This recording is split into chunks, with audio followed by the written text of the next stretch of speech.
Eeshan, and we will be talking about this hypothesis testing for adversarial channels.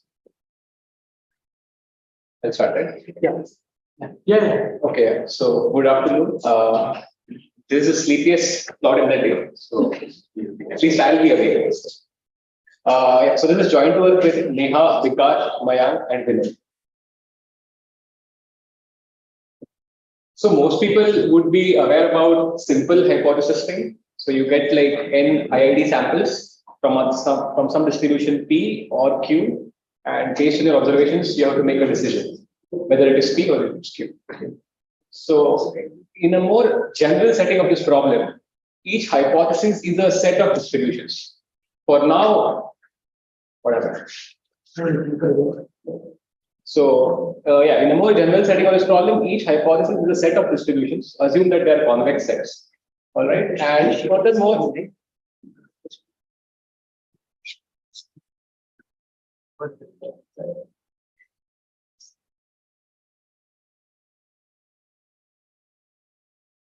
share screen. Just give share screen. Say the question.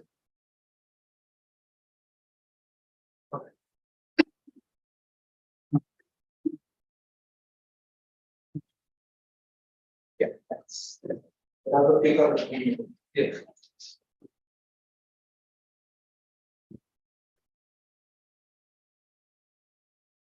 So let's start.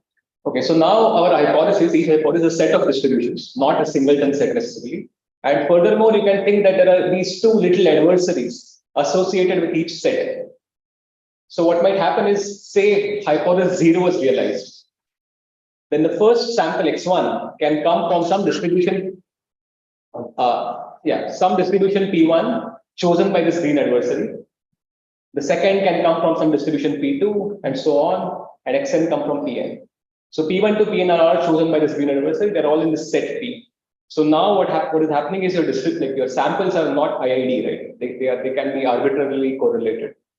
And likewise, something similar can happen under H1. So this problem was studied by Fang Wei and Shi. So they studied the version where these adversaries are non-adaptive, in the sense that they choose which distribution to pick from the set, but they don't see what samples are realized. Brandau, Harrow, Lee, and Perez, in their work, they study this problem under an adaptive adversary. So when you don't just pick, let's say under H0, the green adversary not only do they pick a distribution, they also see what was realized, and based on that, they choose the next distribution and so on. And we want to kind of, the goal is to distinguish between these two sets of distributions. Okay. Yet another generalization of this problem is the channel discrimination problem. So here, each hypothesis is a channel, not a distribution, but a channel. So you assume that you are given a box, let's say a black box, inside of which there is either channel W or channel W bar, and you can. So it's an active test. So you can put some symbols into this channel, see what comes out, and then make a decision whether you think is it W or is it W bar. So this problem was studied by Blahut and Hayashi. So now, why would you study these non-IID generalizations of the classic binary hypothesis problem? Turns out that it has some applications in like quantum information. For example, let's say you are trying to distinguish between two states. So why this is another distribution? You have some like distribution. Isn't this is a restricted case of arbitrary distribution? No. So in fact, this is a general case, because when you fix a symbol, let's say I just fix a particular symbol, then the problem reduces to your standard hypothesis problem, right? Exactly. So when you always fix, let's say you fix a symbol, and I just keep sending that symbol, then it is just a hypothesis between the two conditional distributions. So if you have like a distribution of input symbols, then like the distribution of output symbol is not higher. Exactly. So in that sense, it is like, it's a more general problem. It's a non-IID problem. But as you said, as you observed, if you fix a particular symbol and just keep sending it like all n times, then it is just a hypothesis between the conditional distributions under the two hypotheses, right? And yeah, I was talking about an application. So it is like, let's say you have to do a state discrimination. You have, let's say, an unknown quantum state. It could be either some state sigma or rho, and you're given like, let's say, n copies of it. Now, what we can think of, it's like you want to distinguish between the two. Then these inputs, right? You might think of as measurements. Okay, what set of measurements should I do so as to kind of best distinguish them? Each measurement, like when you do a measurement, there'll be a probabilistic outcome. So like the analog of a channel there would be a quantum state, and the analog of the inputs you're sending would be the measurement. So anyway, I'm also not a quantum expert, but this is something. But if you do measurements, the state will change, right? Sorry, what? If you do measurements, Yeah, no, you're getting copies. oh, you have copies. Yes. So, okay, so let's move ahead. So for example, you could be doing, like, let's say W could be binary symmetric channel. So crossover probability 0.1. W bar could be BSC with 0.4 crossover probability. So just an example. So for example, let's say you have to do a test between BSC 0.1 and BSC 0.4. All right. So now so the thing is, whenever, let's say I fix a symbol, let's say I send 0, all zeros, or let's say I send zeros, under the two hypotheses, there will be like these two conditional distributions, right? So let's say the distance between them, some distance, say KL divergence, is, let's say I tell you it's 10. And if I do for 1, if I check for 1, it happens to be 7. And what do you think is the optimal test that you should do so as to discriminate between these two channels? Yeah, so what I'm saying is, it's like your hypothesis is like it's either binary symmetric channel with crossover probability 0.1 or 0.4. You don't know which is the channel that is realized. What I'm saying is, if I send 0, I'm just telling you this information. Let's say if I choose a symbol 0, under BSC 0.1 there'll be some condition, there'll be some distribution on Y. Under 0.4 there'll be some conditional distribution on Y. The distance between the two distributions, I'm saying, is, let's say, 10 for 0 when I fix 0, and for 1 it is 7. Let's say these are arbitrary numbers. What do you think would be an optimal 0? Exactly, put 0 all the times, and it's like intuitive. And what Hayashi showed in his work was, like, this is the best strategy. Just choose the most discriminating symbol and send it multiple times. You don't need feedback. You don't need randomization. This is the best you can do. Now, what we do in our work is basically incorporate the two generalizations I talked about. The first one was, yeah, sure. So the optimal test is just put the one symbol there. Yes, so it boils down to the yes. scale. So this is the optimal test, and Yes. you cannot do. Yes, you cannot do any better. Okay. And now what we do is we incorporate the previous two generalizations. So first was, like going from a singleton distribution to a set of distributions, and where your observations can be arbitrarily correlated. And the second was, trying like, this selection. So basically now so this hypothesis 0 now is a set of channels. Let's say it's W1, W2, ... And hypothesis 1 is a set of channels, W bar 1, W bar 2, so on. And again, there are these two adversaries associated with each set, whose job is to try to confuse us as much as possible. So just as a working example, throughout the talk, you can just think in your head that this calligraphic W is, let's say, BSC 0.1 and BSC 0.2. So now it's a collection of sets. And W bar is, let's say, BSC 0.3 and BSC 0.4, just as a working example. And so now the question that we sort of seek to, what we seek to study is, okay, in this case, does randomization help? Does feedback help, and so on? Clearly, when you have adversaries in the picture, randomization does help. So, but what about feedback and so on? So these are the questions we just want to study in this paper. So recently, in this year itself, something similar, but in the quantum world, was done by Berg, Datta, Salzman. Okay. So yeah, so the thing is, for example, let's say under H0, what might happen is this green adversary might choose W1 in the first transmission, W2 in the second transmission, and so on. They might keep shuffling it within that set. Likewise, under H1, this red adversary might pick, let's say, W bar 2 in the first transmission, W bar 1 in the next transmission, and so on. So we can write the set, we can be more succinct. So the thing is, now I write my H0 or the hypothesis 0 as a set of channels indexed by S, and H1 as a set of channels indexed by S bar. And you're given this box, and inside of which, there is either this family of channels or that family of channels. You want to send something in, get something out, and just make a decision, make a hypothesis. All right.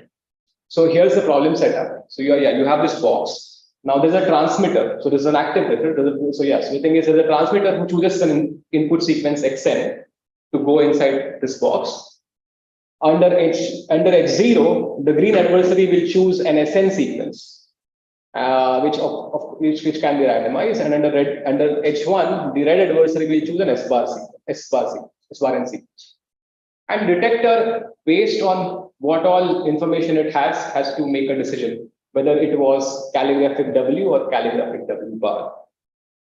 Now we study the problem under 3 different settings. First is when the transmitter and the detector share a source of randomness. Second is when the transmitter can only privately randomize. And the third is when the transmitter is forced to be deterministic. And we just want to see how the solution changes every time.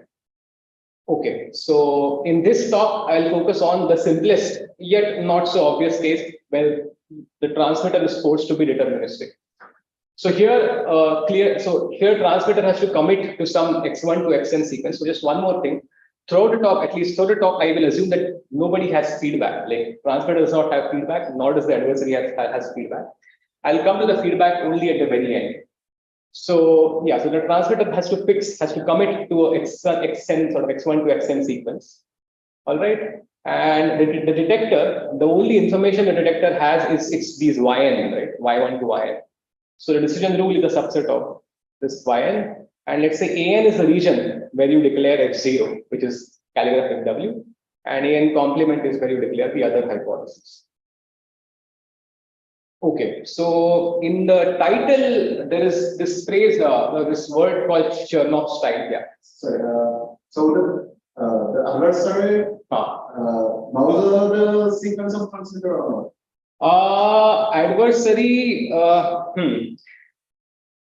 yeah, so you can say that, okay, so it doesn't know, but yeah, so adversary goes later. We first fix the sequence. So in that sense, you can say that, so we go first, adversary goes second.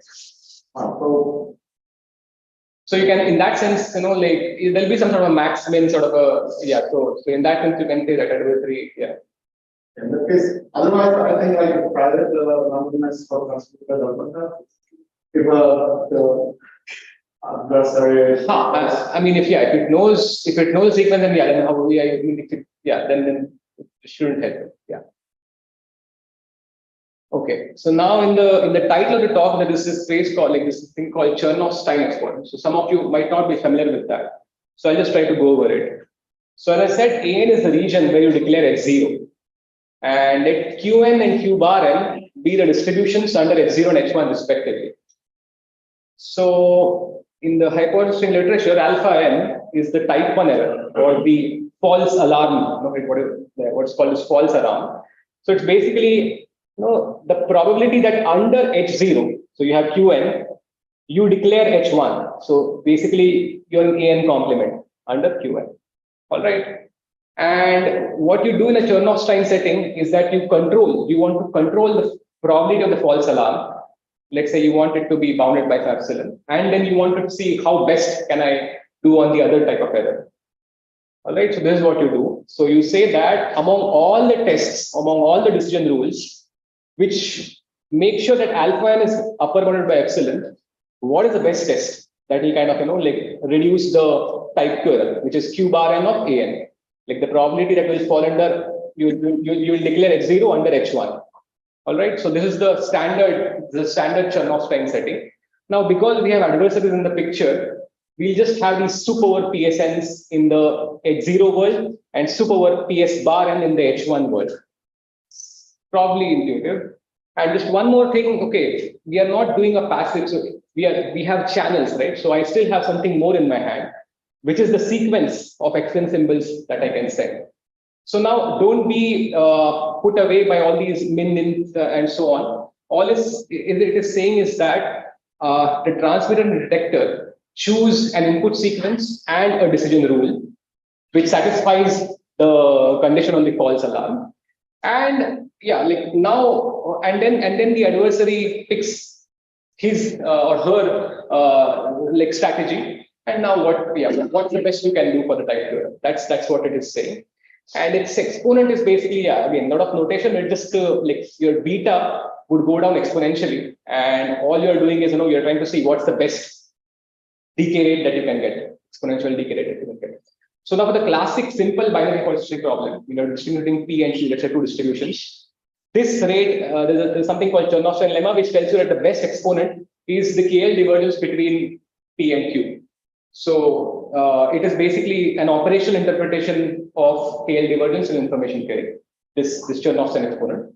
What we are looking at here, we want to characterize this quantity in our setting, when you have this channels and adversaries and so on. That's the goal. Okay. So now coming back to the problem, what is the, how do we go, how do you optimize the exponent? We can start with the most simplest strategy, which is I just fix a particular symbol X and I just send it repeatedly n times. So now, just recall that when we do it, when you just have one channel versus the other channel, when you fix a symbol, the problem reduced to simple binary processing. Something similar, analogous should happen here as well. So we'll see. So let's say what happens. So the thing is, let's zoom into a particular transmission. So let's say I'm under the H0 world. So the green adversary is sort of active in this calligraphic W.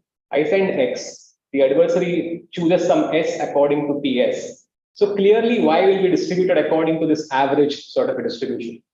All right. But now note that PS can take all possible values. Any distribution adversary can pick.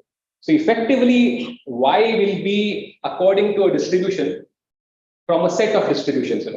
It's like this convex sort of chess. PS can vary. So it will be a set of distributions. So under H0, you'll have a set of distributions. Under H1 also, you'll have a different set of distributions, defined by this PS bar.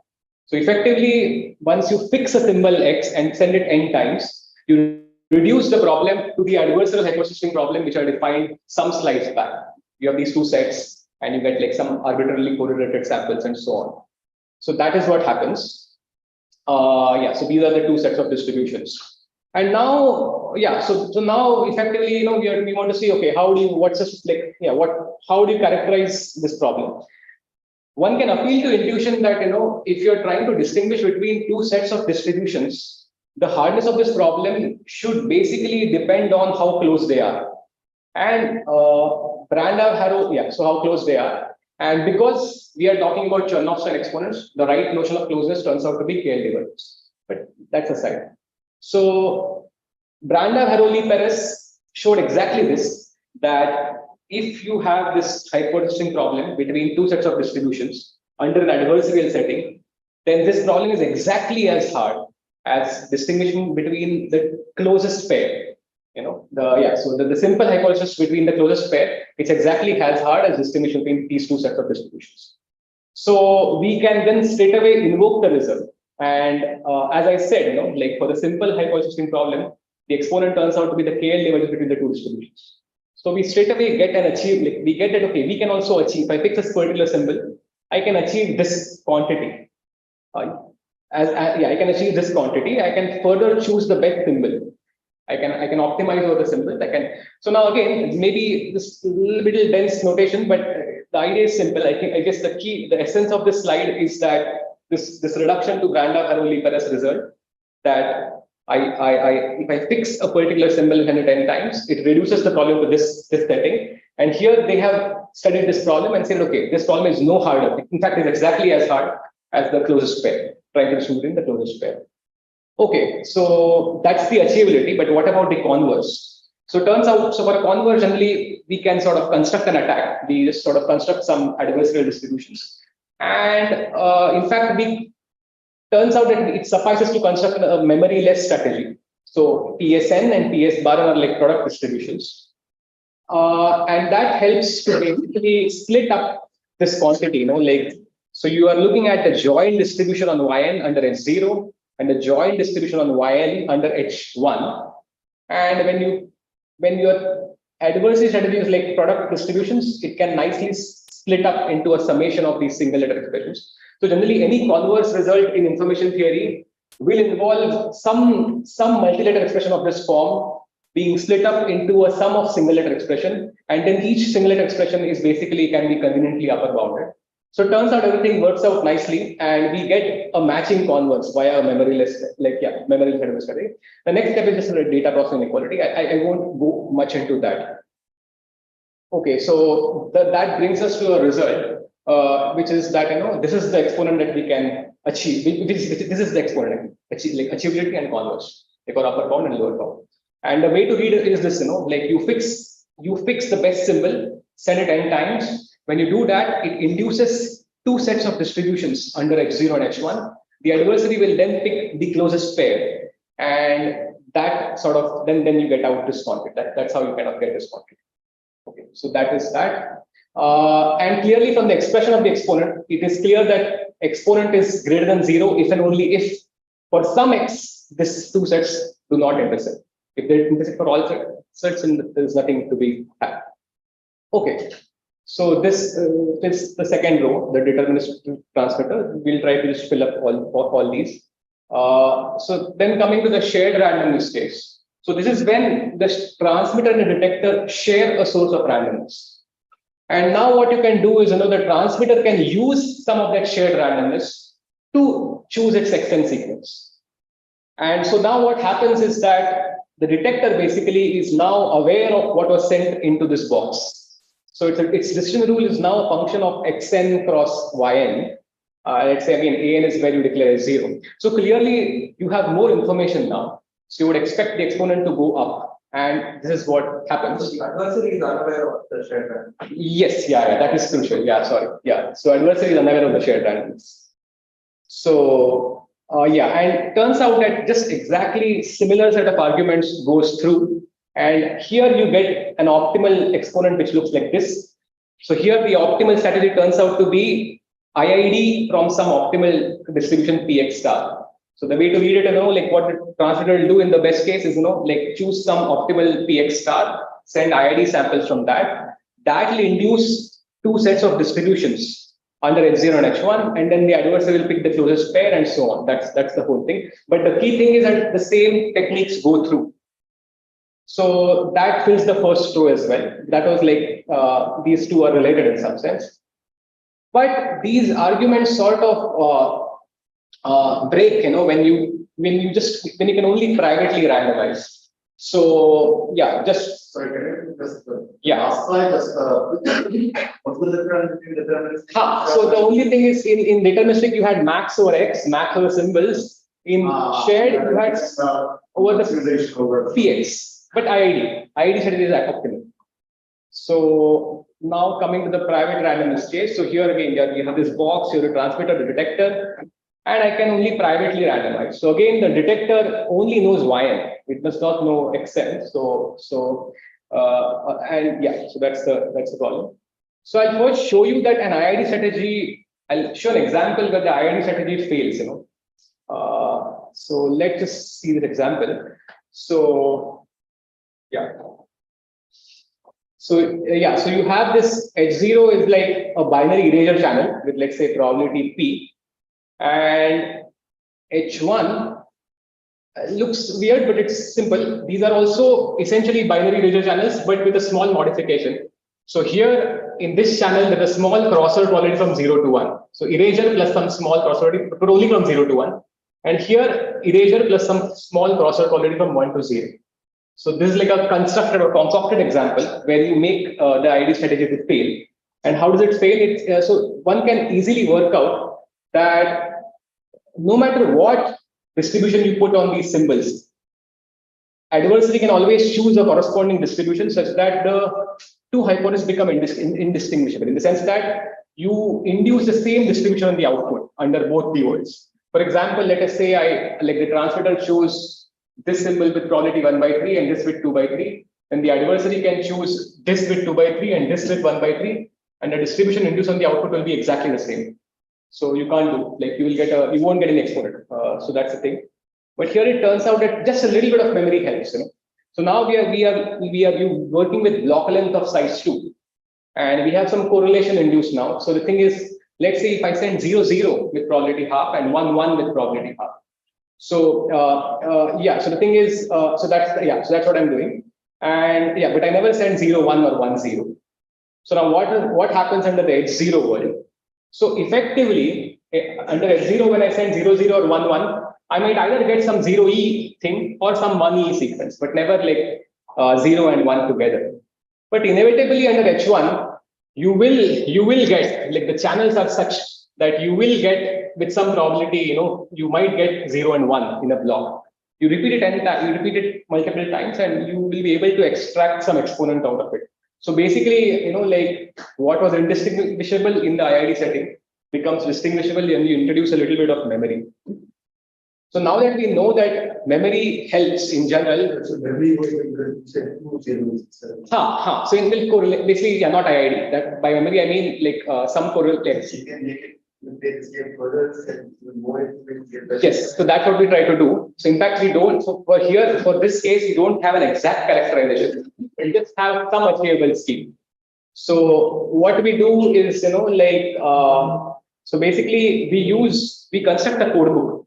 So basically, so in fact, the particular code book we construct is, like all code words in this code book have the same empirical distribution.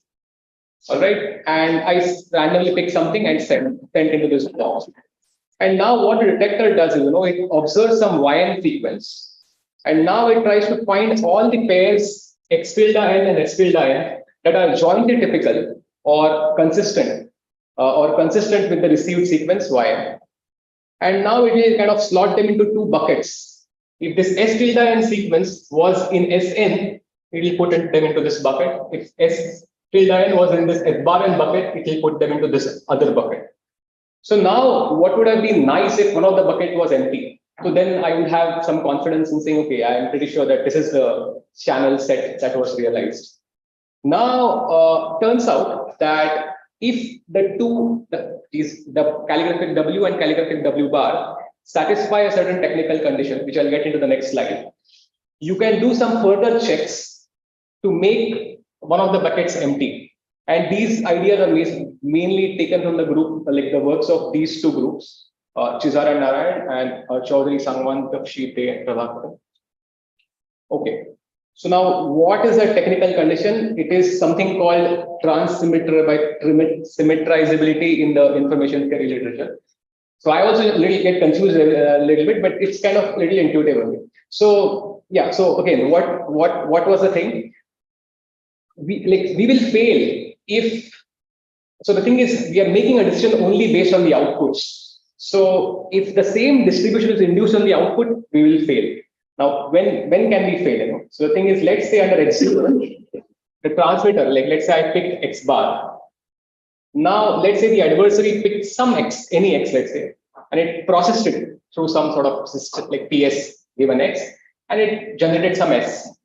And let's say now, yeah, when you have this X bar and S, let's say Y is distributed according to R, some distribution R. Now, let's say under H1, the transmitter selected X, this symbol, let's say X, and it put it into the box. And let's say the adversary picked X bar, all right, and did some processing. And like, yeah, it just passed it from this P S bar given X and generated S bar. And let's say again, Y was distributed according to R. And now if this happens, if this can be done for all XX bar, this sort of processing can be done by the adversary. Then, you can't, you will be in trouble because there'll be indistinguishability on the output. And yeah, so in fact, we need these two sets of channels to satisfy the property that they are not trans-symmetrizable. So I haven't put the exact expression of what the exponent we achieve in here because it's a bit unwieldy. For that, you can refer to the paper. So yeah, I mean, this generally it's open. I mean, because we just have an adaptivity, we don't have a matching converse. But the conditions for the exponent to be to be zero are either, yeah, to be anyways, the thing is, if there's an intersection of the two sets, you don't get exponent. And if it's trans-symmetrizable, you don't get an exponent. So that kind of completes, I mean, this is still incomplete, but yeah. And as I said, I'll say something about the role of adaptivity. So it turns out that for the shared randomness case, feedback in general does not change the answer. So in particular, you look at the worst case in some sense where the transmitter does not have feedback, but the adversary has feedback. That is like the worst that can happen to you. then the answer doesn't change. And deterministic transmitter, like these two cases, the results hold either when both have feedback or both don't have feedback. But otherwise, things can be different. So in particular, as you can see, right, the thing is, let's say in the private randomness case, if the transmitter has feedback, but the adversary does not have feedback, you can sort of simulate some sort of shared randomness. So things can, anyway, I think I'm out of time. So yeah, thank you.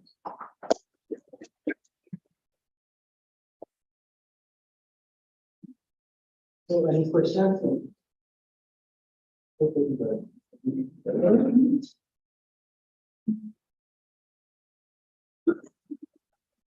Yeah. Question